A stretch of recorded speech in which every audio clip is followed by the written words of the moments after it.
Hai saudara-saudari yang dikasihi Tuhan, dimanapun Anda berada, berjumpa lagi dalam program Panggilan Iman.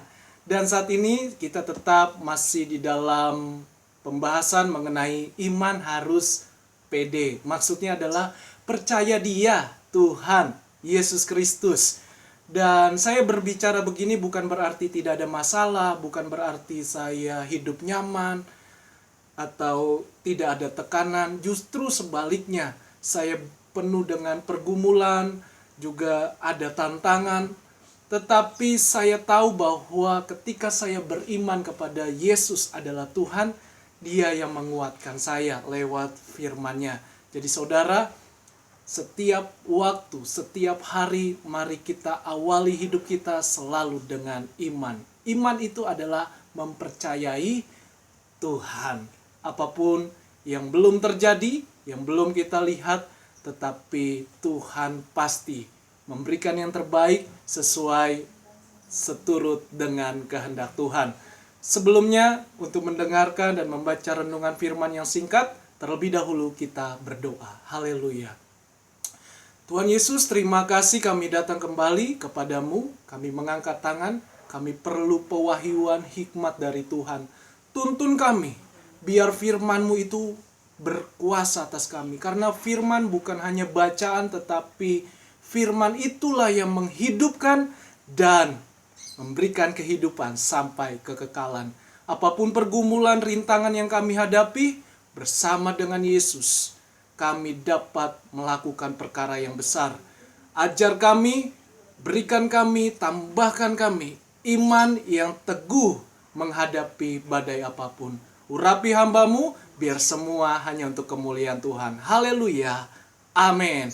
Mari saudara, kita buka Alkitab dalam kitab Ibrani pasal yang ke-11 di ayat yang ke-13 sampai yang ke-16.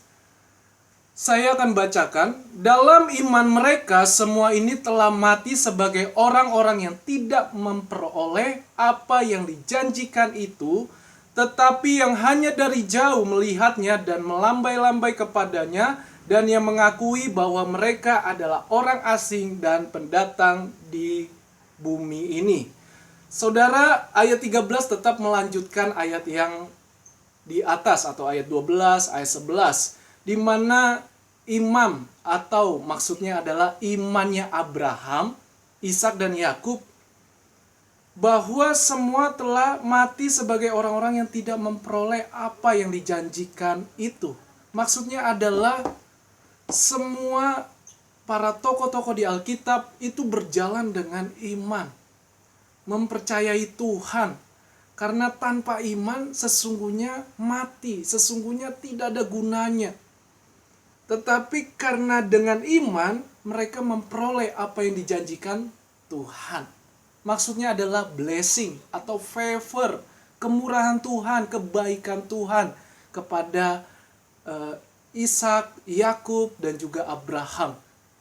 Dan saudara, dikatakan lagi bahwa tetapi yang hanya dari jauh melihatnya, melambai-lambai kepadanya, dan yang mengakui bahwa mereka adalah orang asing dan pendatang di bumi ini.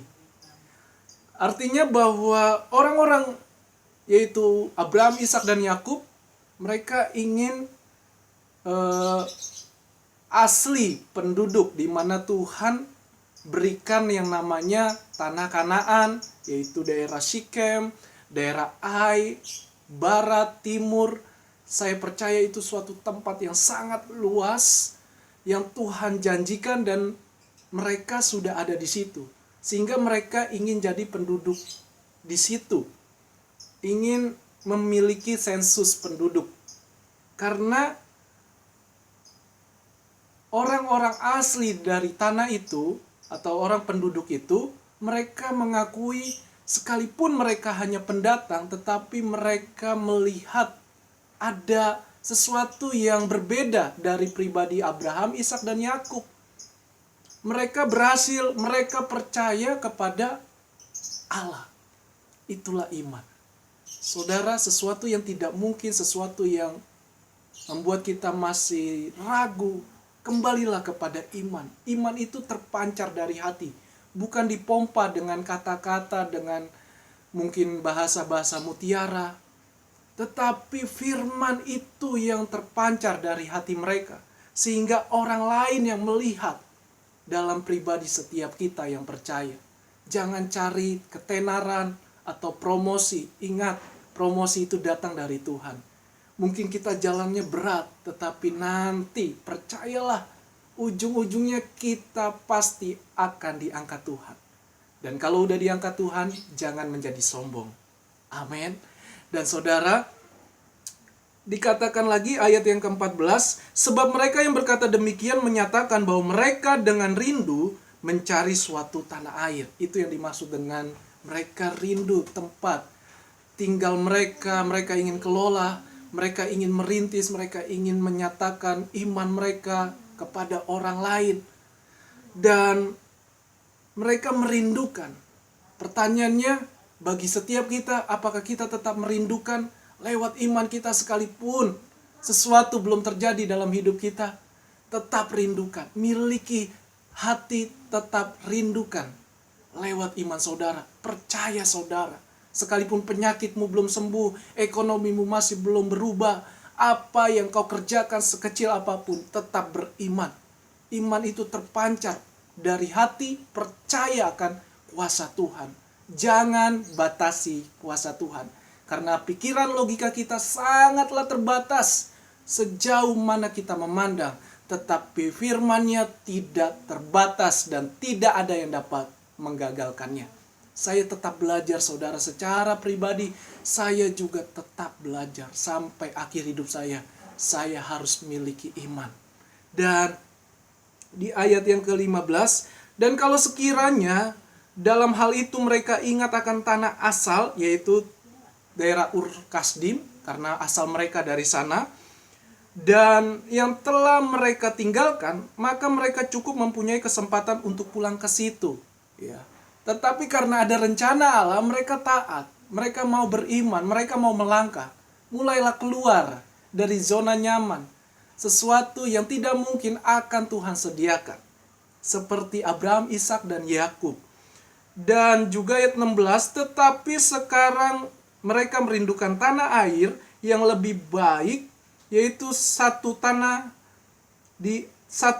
air sorgawi, sebab itu Allah tidak malu disebut Allah mereka, karena Ia telah mempersiapkan sebuah kota bagi mereka.